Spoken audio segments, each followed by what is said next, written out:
Shalom dan selamat pagi Pak. Di sini saya akan menjelaskan tentang pemahaman saya mengenai kitab Efesus dan kitab Kolose. Yang pertama, kitab Efesus. Kitab Efesus ditulis oleh Paulus ketika ia sedang dalam penjara karena iman dan ketaatannya dalam melayani Tuhan. Tempat penulisannya di Roma dan ditulis sekitar 62 Masehi.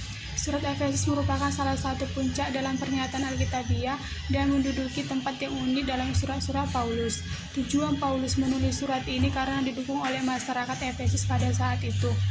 Surat Efesus ini berisikan nasihat, perintah, dan himbauan untuk hidup dalam Kristus supaya menghayati rencana dari Tuhan untuk mempersatukan umat manusia melalui Yesus Kristus.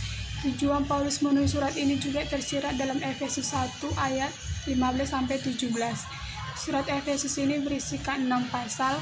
Pasal yang pertama berisi 23 ayat, pasal kedua 22 ayat, pasal ketiga 21 ayat, pasal keempat 32 ayat, pasal kelima 33 ayat, dan pasal keenam 24 ayat.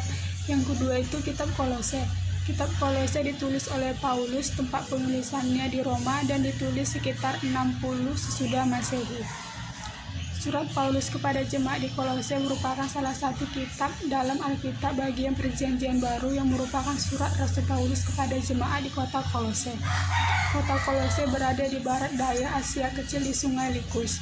Surat Kolose merupakan kursus singkat mengenai etika yang mengajarkan etika di setiap ajaran Kristen.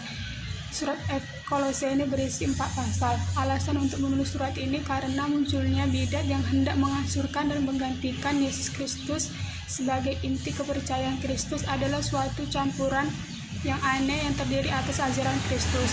Tujuan Paulus menulis surat ini untuk memberantas ajaran palsu yang berbahaya di Kolose yang sedang menggantikan kedudukan Kristus dan kedudukan inti dalam ciptaan, penebusan, pernyataan, dan gereja.